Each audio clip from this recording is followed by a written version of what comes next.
After making up from the Cold War, I stopped being competitive and aggressive. I changed back into the gentle, virtuous, good girlfriend Alex was most satisfied with. When I accidentally broke the handmade scented candle his white moonlight had given him, I quickly apologized and brought over glue, carefully trying to put it back together. But when I raised my head, Alex's expression had become even darker. Chapter 1. When I was taking clothes from the upper shelf of the wardrobe, something in the corner was brought out with them. With a crack, it smashed onto the floor. I was startled. It was a pale green handmade scented candle I had never seen before. The frosted glass body had already cracked into 2 halves. The candle was exposed, and an R was carved on its surface. What happened? Victoria?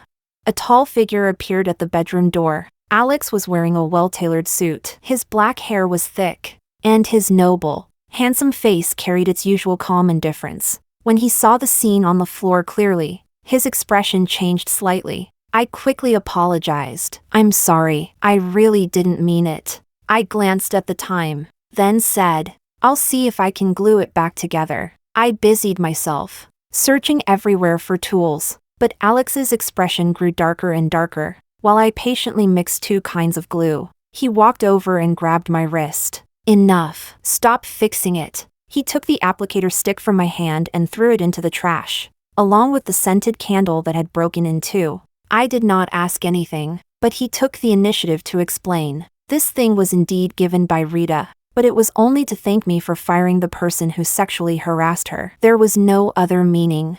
I hid it purely because I was afraid you would misunderstand. If I had known it would make you angry, I would have found a trash can downstairs that day and thrown it away directly. Seeing that I had no reaction, Alex's brows furrowed even more tightly. "I already told you, she is only my assistant now. There really is nothing between me and her." I pulled my hand back and said calmly, "I know, your flight to Haiching is at 11, right? You should go. Don't keep the driver waiting." The expression on Alex's face looked as if he had just stepped into empty air. A string seemed to tighten in the air. He stared at me for a few seconds, then left without saying a word and went to the cloakroom to get his suitcase. He stayed inside for a long time. When he came out, the suppressed anger had been replaced by hesitation. "Victoria, it's the middle of summer. Why are you clearing out winter clothes?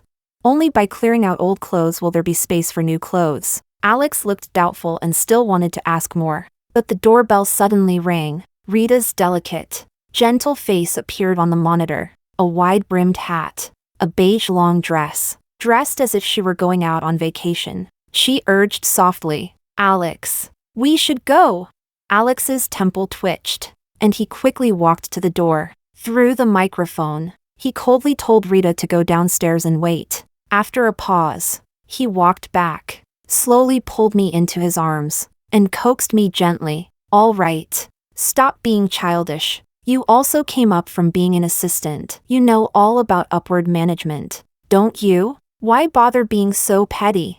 I booked a table at your favorite French restaurant for tomorrow night. I prepared a surprise for you. Wait for me to come back." I lowered my eyes and said obediently, "Okay." If he still had the mood by then, I would be happy to play along too. Chapter 2. At 11, Alex's plane took off. The moving and organizing specialist I had hired also arrived at the door. I told her which things were to be donated. As for everything else in the house that belonged to me, it all had to be cleared out and moved away, including the beautiful carpets, paintings, vases, table lamps, and porcelain pieces I had gradually added over the past 5 years, decorating every corner of the house. Everything I had carefully arranged, which Rita had mocked as maximalism.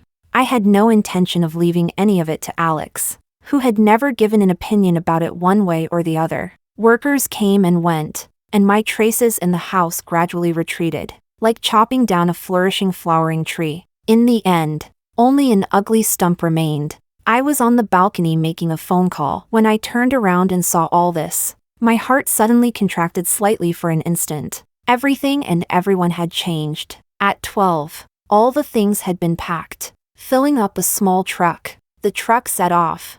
I also drove my own car toward the airport. My flight was at 1 in the afternoon. All along the way, the red lights hung high. During the long intervals of waiting, I absent-mindedly recalled. How had Alex and I come to this point? Chapter 3. At first, I did not think Rita was any different from Alex's previous assistants, until the HR director privately told me that she was someone Alex had personally requested. Only then did I pay a little more attention to her resume. She was the same age as Alex, 1 year older than me, but she had little work experience. In the education section, she had filled in the name of a second-tier college in the South. Her high school was a local key school. I asked Alex why he had made an exception to hire her. After all, ever since I entered the company as an intern 7 years ago, the minimum requirement for this position had been an undergraduate degree from a top-tier 985 university. Now there were fewer openings and fierce competition. There was no reason for the standard to be lowered. Alex explained lightly. An old high school classmate. She met the wrong man and is quite pitiful. So I helped her out in passing. I believed him. So that day, when I returned home halfway through the day and saw Rita curled up on the master bedroom bed, on the side where Alex usually slept, I was startled and felt deeply uncomfortable. But under her blushing, tearful apology and explanation, I did not criticize her harshly either. Before transferring to the business department, I had also done administrative work for 3 years. Sometimes it was indeed very hard, but going to the boss's house to pick something up and ending up falling asleep on the boss's bed was still somewhat absurd. Victoria, Rita spoke in a soft, delicate voice, completely different from my style. Let's add each other on WeChat. In the future, when I come over, I'll tell you in advance. It'll also be convenient for me to report the boss's schedule to you. Since she took the initiative to show goodwill, I did not refuse.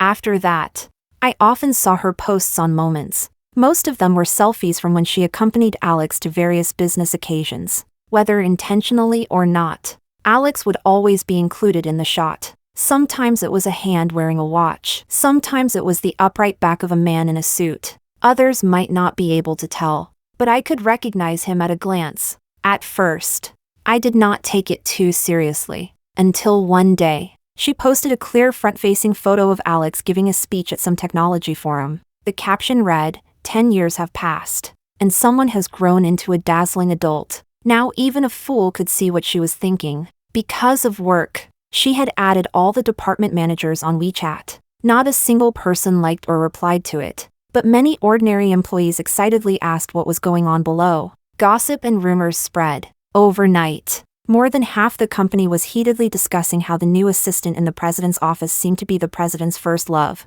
I brought Rita's Moments posts to Alex, together with the previous incident when I had returned home and found her inexplicably sleeping on the master bedroom bed. I asked him what was going on. As Alex flipped through them, the tip of his brow lifted slightly, his expression unreadable. After putting down the phone, he said faintly, "It's just a girl's vanity." Chapter 4. A girl's vanity? I laughed from anger. Alex, since when did you become so considerate and understanding? Why didn't you say that back when you asked me to hide our relationship?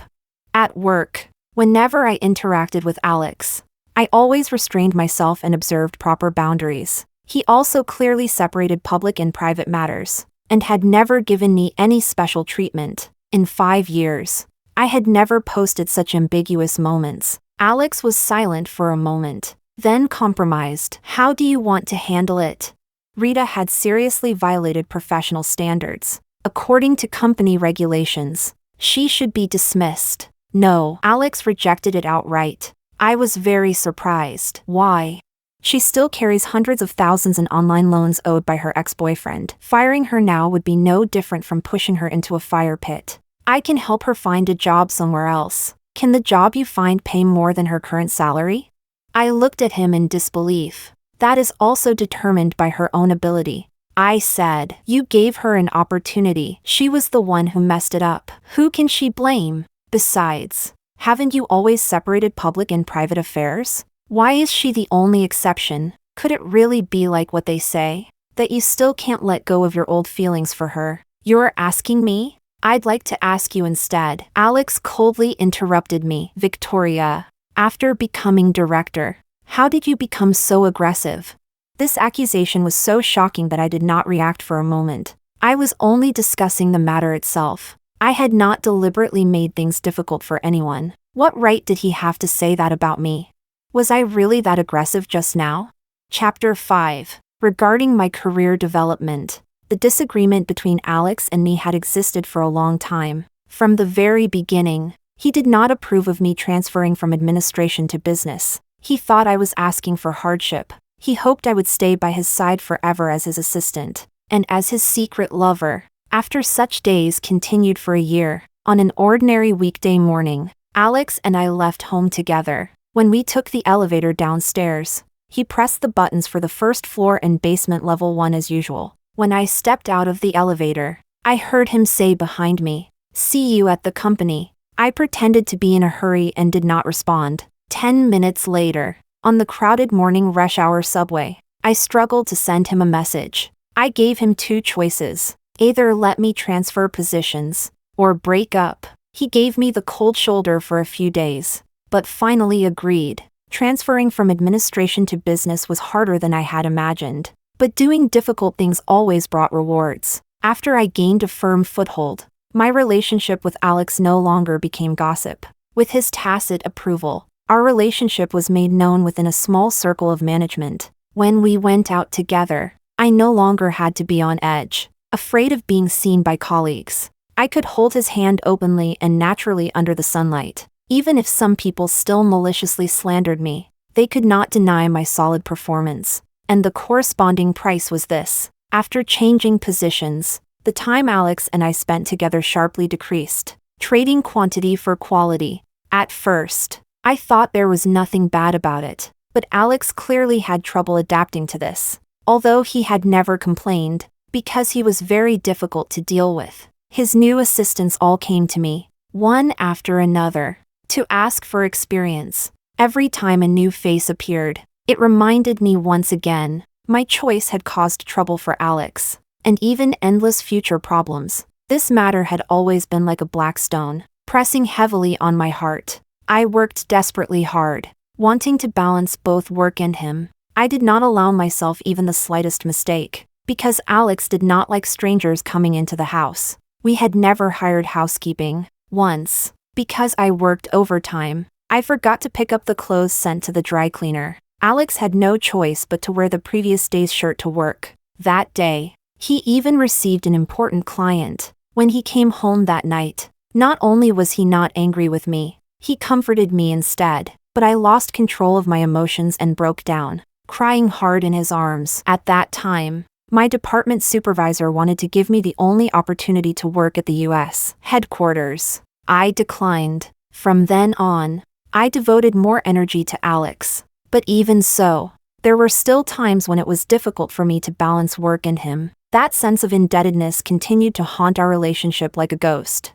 appearing and disappearing unpredictably. When Alex accused me of having become aggressive, it attacked me once again. For a moment, I was left speechless. He saw through it at a glance. He straightened his cuffs and said in a businesslike tone, "I'll have her delete those photos. This kind of unprofessional situation won't happen again. This matter ends here." After saying that, he got up and walked toward the entrance. A beat late, I asked after him, "Where are you going?" Without turning back, he said, "There's a charity dinner. Don't you have a video meeting? Perfect. Let the assistant go in your place." I walked to the balcony and saw Alex's car downstairs. Rita was wearing a white evening gown and waiting beside the car. The evening wind was strong. Her figure was slender and delicate, like a white flower that was about to be blown out by the wind. It naturally stirred up a desire to protect her. After Alex appeared, she immediately went up to him, anxiously explaining something. Alex strode forward and passed her directly. The woman froze in place. The next moment, the tall figure ahead suddenly stopped. The man turned his head slightly, raised his brow, and said something. The woman immediately broke into a smile through her tears and happily followed him, the hem of her dress fluttering. Watching this scene, I unconsciously gripped the railing. Chapter 6. Alex's behavior made me extremely uneasy. I urgently wanted to wait for him to come back and have a proper talk with him. Maybe I had misunderstood.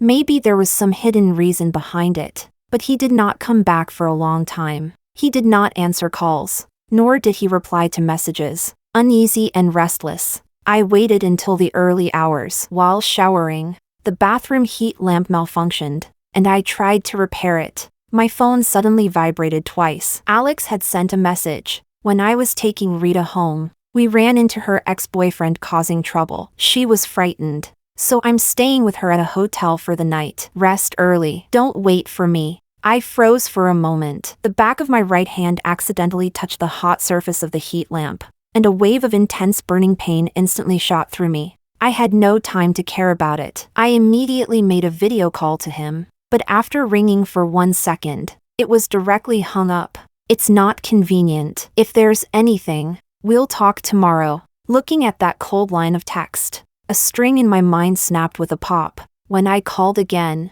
the other side showed that the phone had been turned off. For a while, I felt that my thoughts were completely blank. 15 minutes later, I suddenly realized I was sitting in the car. The lit phone screen in my hand displayed Alex's credit card transaction record, and I was entering the address into the navigation. In the rearview mirror, the woman was neatly dressed, her makeup and hair flawless. Only her eyes were red, carrying a hysterical air, as if in the next second, she was going to rush to the hotel, drag out that cheap woman who had schemed to seduce her boyfriend, and slap her wildly across the face. I froze. That scene was extremely familiar. When I was 11, my mother had rehearsed it for me. The image from back then had always lingered in my mind. Countless times, I had dreamed that I became my mother, my heart surging with monstrous anger and hatred, roaring as I raised my hand and fiercely slapped the cheap woman who had seduced my husband and ruined my family. In some dreams,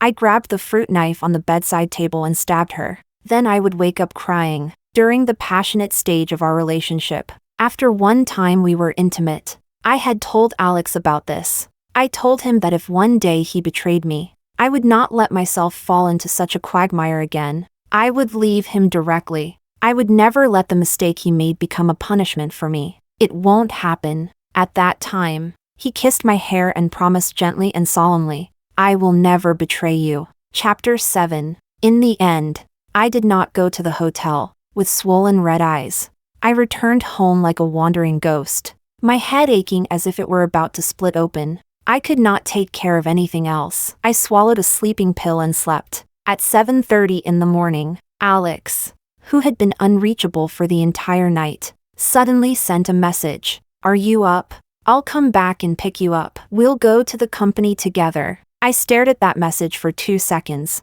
I replied, no need. I have something to do and already went out. Alex, didn't you have something to ask me last night? Me, there's nothing now. He did not reply again. The doctor bandaged the burn on the back of my right hand. He told me that because it had been treated too late, it might leave a scar. I was silent for a moment, then thanked him. At noon, after finishing a meeting in the conference room, I received another message from Alex. I ordered takeout from your favorite Hunan restaurant. Come upstairs to eat? If any employees ask, you know what to say. I replied, no. My subordinate ordered takeout. Alex, Dominic? Me, boss. Your face looks terrible. Does your hand hurt a lot?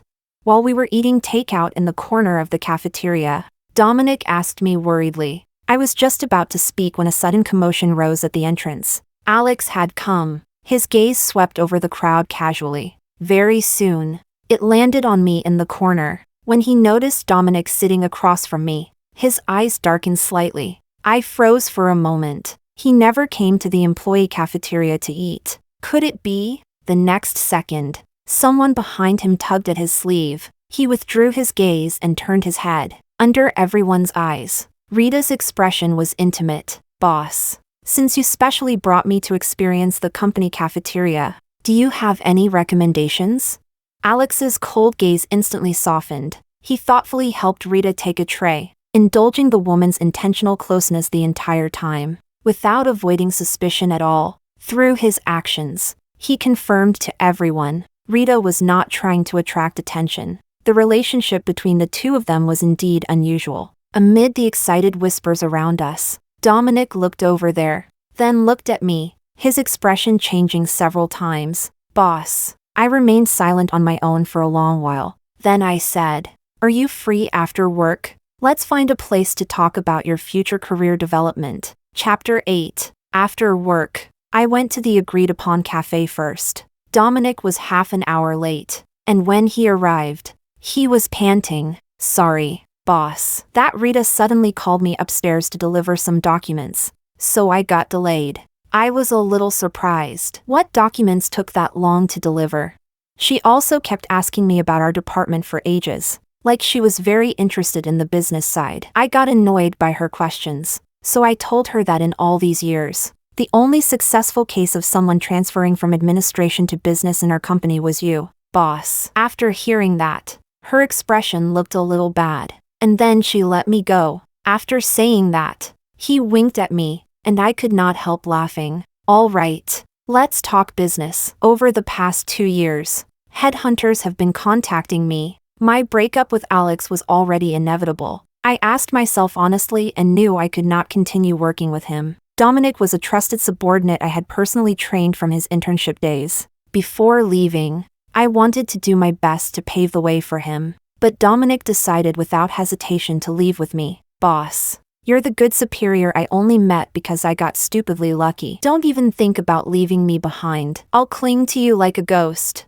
I did not know whether to laugh or cry, and warmth surged in my heart. After he left, I sat there alone in a daze for a long time. The alarm on my phone suddenly rang. It was time to change the dressing. Like a blow to the head, it reminded me, some things, if left unresolved, would become like the burn on my hand, festering and oozing pus, ultimately leaving behind an ugly scar. Thinking of this, I quickly got up and drove home. All along the way, I kept thinking of the words part on good terms. No matter what, we had once had good times. The lights were on at home. My heart felt slightly at ease. Standing at the door, I took several deep breaths. I opened the door, and before I could say Alex, I saw, at the entryway, a pair of unfamiliar women's high heels. I froze. A familiar female voice came from the living room. "Alex, if I live here, your girlfriend won't get angry, right?" Chapter 9. Alex, who did not like strangers entering the house and had watched me take on all the housework for 5 years, easily let Rita, whom he had not seen in 10 years, enter our home. Rita was wearing my slippers, stepping on the wool carpet I had bought, under the wall lamp I had installed myself, standing on tiptoe to look at the paintings I had chosen. A light sneer came from her mouth. "Alex, has your girlfriend watched too many British dramas? Doesn't hanging so many paintings at home feel oppressive? She can't possibly not know that minimalism is popular now, can she?" And Alex, listening to our home being judged and criticized, did not say a word. A strong feeling of being betrayed surged into my heart. I was furious beyond control. I wished I could rush out and tear those two people into pieces. But after only a few seconds, that anger weakened. My body gradually stopped trembling. I clearly realized, this house was no longer my home. I no longer needed to desperately defend it. The sound of the door closing made the house fall silent for an instant. As I passed through the living room, 2 gazes quickly gathered on me. "Victoria, you're back." I gave her a cold glance. Rita instinctively shrank her neck and fell silent. The other, stronger gaze was calm and composed, as if fully prepared to welcome my madness and loss of control. I looked at him and said calmly, "Are you trying to say that her boyfriend is harassing her? And you're worried, so you had no choice but to bring her home?" A trace of surprise flashed through Alex's eyes, and he frowned. "How did you?" "No problem." I agree. I did not look at his expression, which sank in an instant, and went straight back to the room. Chapter 10. The front door was slammed so hard that it shook the house. Alex had left. Of course, Rita left with him too. I did not understand why he was so angry. Was he angry that I was still not magnanimous enough and had not given up the master bedroom to them? I packed my luggage alone until late at night. Alex never came back. Early the next morning, I changed my shoes at the entryway. Out of the corner of my eye, I saw a pair of women's slippers lying crookedly to one side. I put on gloves and threw them into the trash can. The sunlight outside was brilliant. In the bag on the passenger seat lay an envelope containing my resignation letter. No unrecognizable mess. No hysteria. A calm, Dignified ending. I was certain this was what I wanted. My phone suddenly rang. It was the HR director calling. Victoria? She lowered her voice very low, and I immediately had a bad feeling. There's bad news. Dominic has been reported by Rita for sexual harassment, and Alex wants to fire him. Chapter 11. When I arrived at the company, Dominic was arguing with HR based on reason and evidence. When he saw me, his eyes instantly turned red. Boss, I really didn't. I know. I said, don't worry, I will definitely give you an explanation. The HR director told me the entire sequence of events. This morning, as soon as she arrived at the company, Alex called her to the president's office. The moment she entered, she sensed that the atmosphere was not right. Alex stood by the window with his back cold and stern, while Rita sat on the sofa, sobbing softly. After she sat down, Rita choked out her words as she said that yesterday afternoon after work, Dominic used the excuse of delivering documents upstairs to find her. Taking advantage of the fact that the other assistants and secretaries were not there, he lured her to a surveillance blind spot, then made obscene jokes and touched her. After she sternly warned him, Dominic was not afraid at all. He said he was Victoria's trusted subordinate, and no matter what he did, Victoria would protect him. Alex was also Victoria's boyfriend, so when the time came, he would definitely stand on his girlfriend's side. Even if Rita complained, it would be useless. After she finished speaking, Alex's face looked terrifyingly ugly. I didn't dare say a single extra word. I could only follow orders. After coming out of HR, I returned to my office. I closed the door. I took that resignation letter out of my bag and put it into the shredder. The sunlight outside the window was still brilliant, but Alex and I were destined to be unable to part on good terms. Chapter 12. If Dominic left with a sexual harassment record, no company would want him. On HR's side, for my sake, they delayed the dismissal process as much as possible. There were Alex's informants in the department, aside from the shock and pain I showed when I first learned the news. After that, I did not show that I had been affected at all. I even went to discuss with my superior the candidate who would replace Dominic. During the lunch break, I drove home and put everything in my suitcase back where it belonged. When Alex came home that night, only one warm-colored floor lamp was on in the living room. The speakers were playing soft classical music. I had showered, changed into pajamas, and was sitting quietly on the sofa reading. From the footsteps and breathing behind me, which had unconsciously slowed, I could tell this scene had been absent for a long time, both for me and for him. Without turning my head, I flipped a page of the book and said lightly, I thought you weren't coming back. He was silent for a moment, then raised his hand to stroke my hair. Are you angry?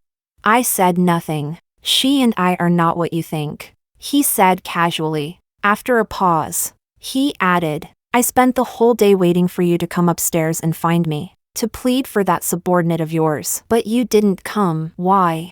You're someone who separates public and private matters. I said, I believe firing Dominic was your fair decision. Besides, my voice lowered.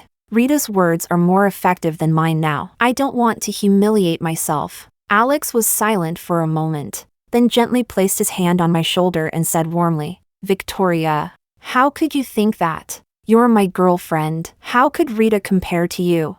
The moment his words fell, my chest rose and fell abnormally, making my shoulders tremble slightly as well. Victoria? I slowly raised my head to look at him. My eyes were red, and I asked stubbornly and heartbreakingly, really? Then why do you protect her more than me?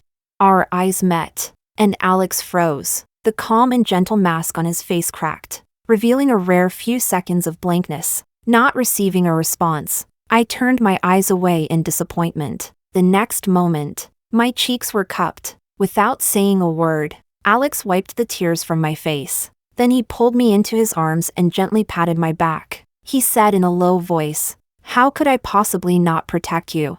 How about this? Although what Dominic did is unforgivable, for your sake, I'll allow him to resign on his own. That way, it won't affect him finding his next job. All right, don't cry anymore. It hurts my heart. Chapter 13. Alex carried me to the bed. At first, he only kissed my eyes gently. Very soon, it became intense. He pulled off his tie, his tall body pressing down over me, and said hoarsely by my ear, "Baby was so good today." Sensing the unusual excitement in his body, a wave of disgust rose in my heart. I pressed my hand against his chest and said vaguely, "I'm so tired today. Let's not do it." Alex's movements paused, and he slowly propped himself up, meeting his dark eyes full of scrutiny. Goosebumps rose all over me, as if nothing had happened. I lowered my eyes and said softly, "In the future, can you not casually let people come into the house?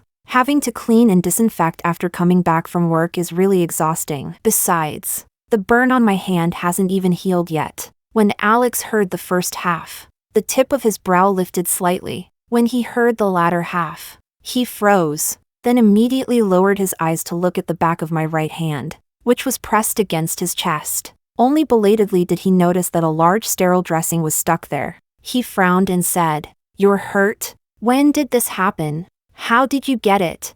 "It was that night when you were at the hotel keeping her company."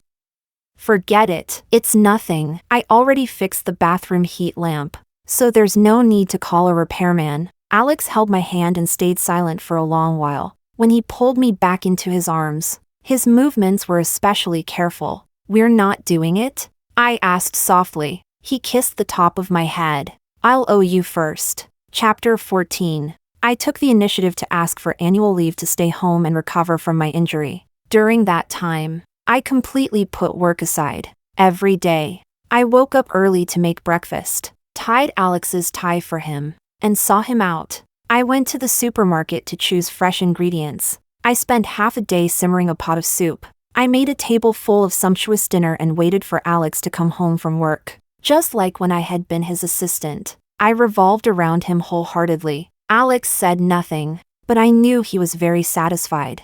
Otherwise, he would not have casually mentioned, intentionally or unintentionally, that a friend had gotten married. His wife had resigned to become a housewife, and the household finances had been handed over to her to manage, while their relationship was even better than before. One night, he drank too much at a social engagement and his stomach felt uncomfortable. The next day, I went to the company to bring him lunch. Outside the president's office, I was stopped by Rita. Because of just a few words from her, my trusted subordinate had been driven out of the company. She was extremely smug. She glanced at the lunchbox in my hand, pity in her eyes. "Victoria, stop making a last-ditch struggle. You've already seen how much weight I carry in Alex's heart. It isn't something you can catch up to by delivering a few meals. If I were you, I'd withdraw voluntarily. That way, everyone can still look decent." "What if I don't?" I said. "Can you keep going after me after getting rid of Dominic?"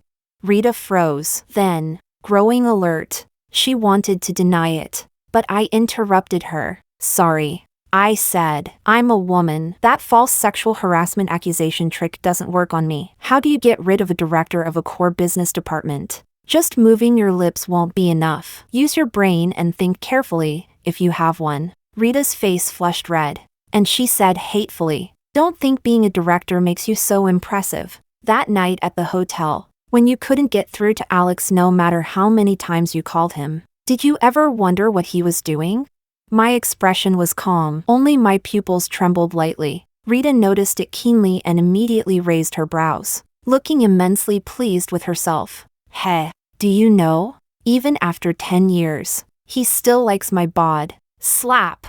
I slapped her across the face. Clearly, it was the first time in my life, but the movement was so practiced that even I was surprised. Rita's face was directly turned to the side by the blow, and a distinct palm print quickly rose on it. She glared at me in disbelief, her expression turning ruthless as she raised her hand to hit me back. Halfway through the air, her hand was stopped by another hand. Rita turned her head angrily and saw Alex. She froze for a moment. Then her eyes quickly reddened, tears filling them as she complained, "Alex, she just..." "Rita," Alex interrupted coldly. Rita froze. "If I see you speak rudely to my girlfriend again, you don't need to work here anymore." Rita's face instantly turned deathly pale. She gave me a hateful glare and ran away crying. Alex remained unmoved. He turned to ask me, "Are you all right?"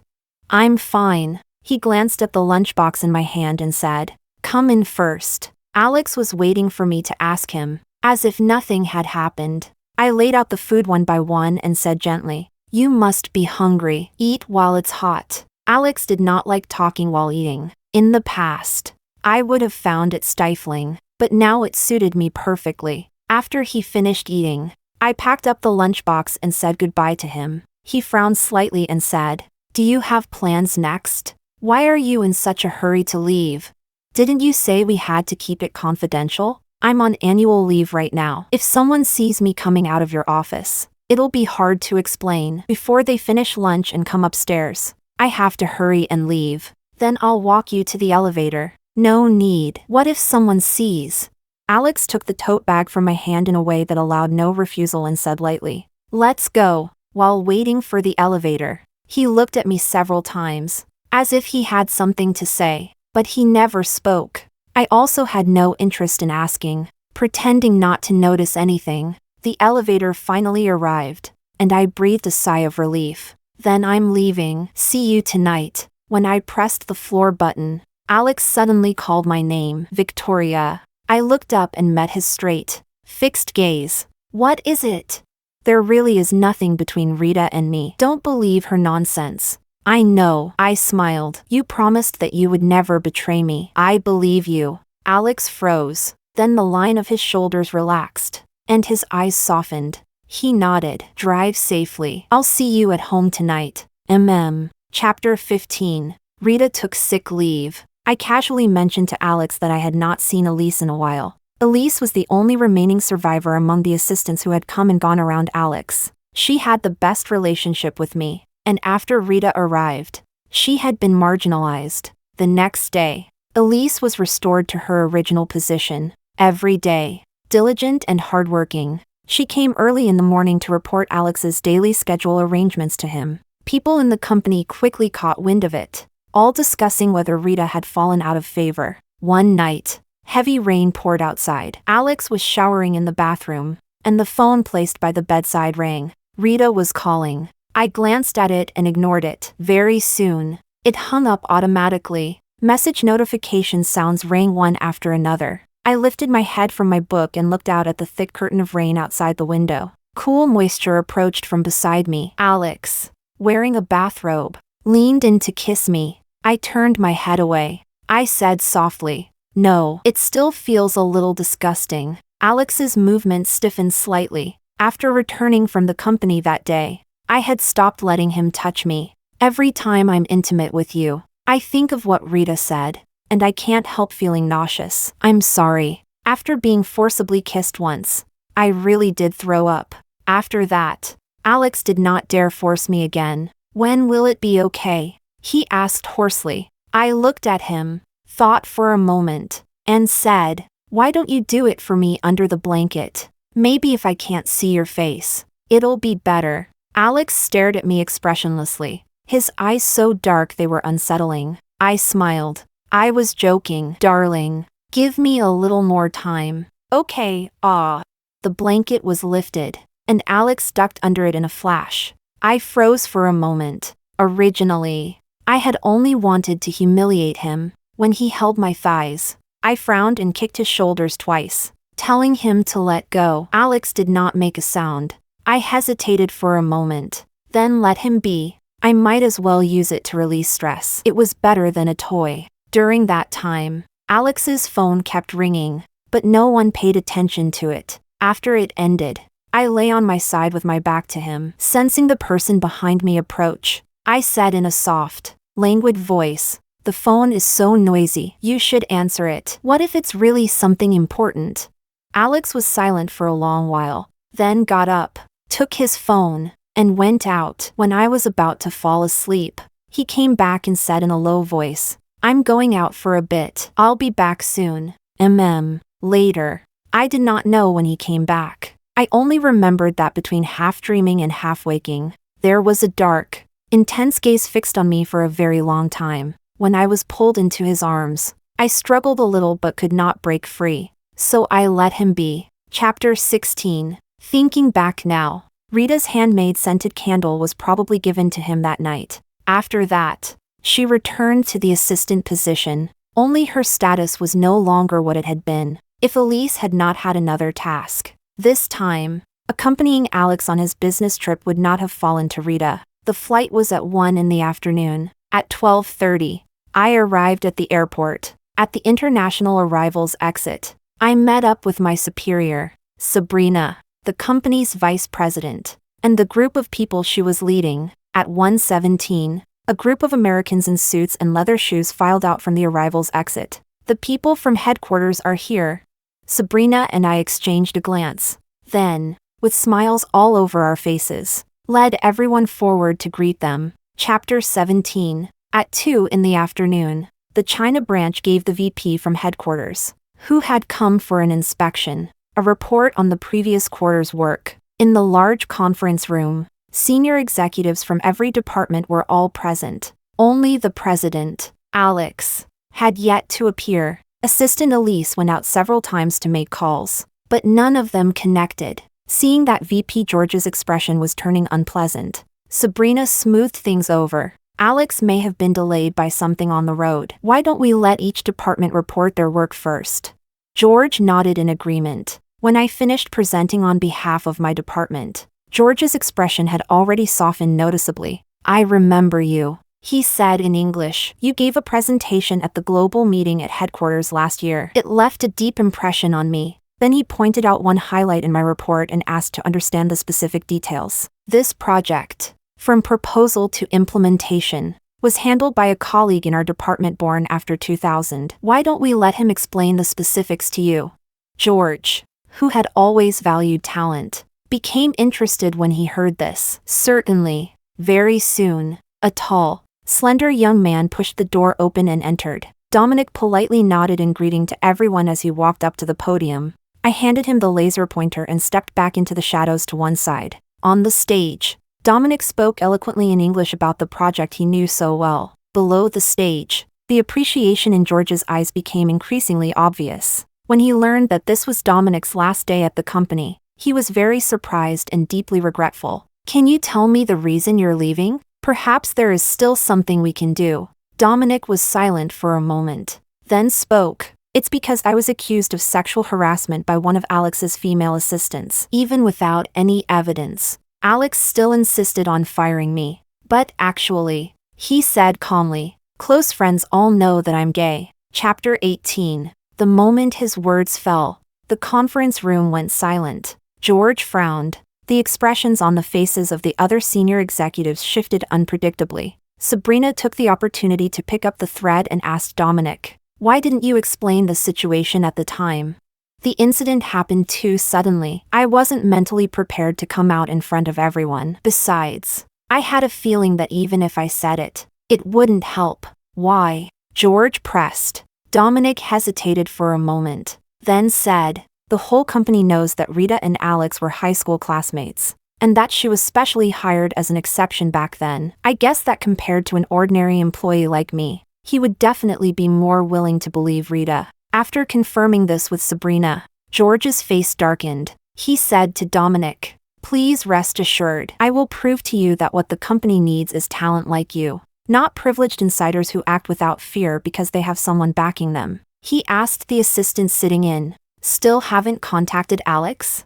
The assistant shook her head. Let Victoria contact him, Sabrina said. She and Alex have been lovers for many years, though they've never made it public. If she calls, Alex might answer. Hearing this, George turned his gaze toward me and raised his brows in surprise. Is that so? Why not make it public? He was a typical American, someone who valued family and intimate relationships and firmly linked them to personal responsibility. Alex wanted to keep public and private matters separate, and I agreed with that very much. I replied. As I dialed, I said softly, I'm not sure whether he'll answer. Our relationship has been a little tense lately. Beep, beep. The dialing tone echoed through the quiet conference room. Everyone's attention was focused on the phone in my hand. Hello, Victoria? A woman's voice came through. Before I could speak, the person on the other end said in a sweet voice, I'm Rita. Alex is taking a shower. Do you need something? Chapter 19. Before George left, he specifically instructed Sabrina, compensate Dominic properly. and do not let him expose this matter on social media. Dominic was immediately reinstated. What happened next unfolded exactly as we had expected. After someone tipped him off, Alex directly chased from Haicheng to the United States. After both sides went through a high-level network struggle, 1 week later, a major personnel decision from headquarters was issued to the China branch. Former President Mr. Alex has been removed from his position. This position will be assumed by Ms. Sabrina. Chapter 20. I moved into my new home and began living alone. At first, I had nightmares every night. Whenever I suddenly woke up in the early hours, while my reason was still hazy and emotions surged in, I felt like an unarmed child. I told myself it would get better. I worked as usual and decorated my new home. And then it really did gradually get better. One day, I told my therapist, recently, the dreams I've been having have become clearer. She told me, when the images in dreams become more detailed, it is a classic sign of recovery from trauma. After 5 years, I invited friends and colleagues to my home as guests. Lively music played from the speakers, and the house was full of people. Sabrina came over and made a brief appearance, directing workers to move an expensive Italian coffee machine into the kitchen, then rushed off again to her Pilates class. After the party ended that night, Dominic stayed behind to help clean up. When we finished cleaning, each of us carried 2 large bags of trash downstairs, in front of a row of trash cans that reached up to my chest. He hugged me lightly, very much not caring about the setting. Boss. Thank you. If it weren't for you, I'd already have gone back to my hometown to do nothing. I patted his shoulder. Work hard under your boss from now on. After he left, I turned to go upstairs. Unexpectedly, my gaze met someone standing a few steps away. It was Alex, whom I had not seen for a month. He was still impeccably dressed, but he was clearly thinner. His face carried more weariness and vicissitudes. No longer as high-spirited as before, those black eyes had grown even deeper. This dismissal was almost a devastating blow to his career. I guessed he must hate me very much. After we silently looked at each other for a moment, he suddenly started walking toward me. I quickly stepped back and warned him, "There are cameras here. Don't do anything reckless." Before I could finish speaking, I was pulled into his arms. Alex held me tightly, buried his head against the side of my neck, and breathed deeply and heavily. He spoke in a hoarse voice. "Your scent at home has faded." Chapter 21. Alex said that he had originally planned to propose to me after returning from the business trip to Haicheng. When the restaurant called him, he was already in the United States and could barely protect himself. In just one short day, everything and everyone had changed. If only I had known Dominic was gay earlier. He was the one who asked you to keep it a secret for him, wasn't he? He suddenly said this sentence out of nowhere. I frowned. He took a small velvet box out of his trouser pocket. When he opened it, a large diamond shone with dazzling, enchanting brilliance in the night. Ignoring my resistance, he forcibly took my right hand. When he saw the scar on the back of my hand, his movement paused slightly. Then he gently slipped the ring onto my middle finger. He stared at it for a long time. "Just treat it as a breakup gift. You can do whatever you want with it," he said. My reaction was cold. "Can you leave now?" As I spoke, I moved around him and walked toward the building. "I'm sorry." After I had taken a few steps, he said from behind me, "It was because I loved you too much. So I used any means necessary to make you look only at me. Rita was just a tool. There really was nothing between me and her." I stopped and turned to look at him. A trace of hope flashed in Alex's eyes. "Thank you for the explanation," I said. "Before, I only thought it was disgusting that you cheated. Now I also think you're rotten and cheap to the core. I must have been truly blind back then." Alex's face instantly turned ashen. I left without looking back. Chapter 22. After returning home, I stood motionless in the entryway, staring blankly. Suddenly, the warm light in the living room ahead turned on automatically. The smart home system said sweetly, "Master, welcome home." I came back to my senses, changed into slippers, and lay down on the sofa in the center of the living room, looking at everything I loved surrounding me. My mood gradually brightened. Outside the window was the deep blue night. Tomorrow would be another new day.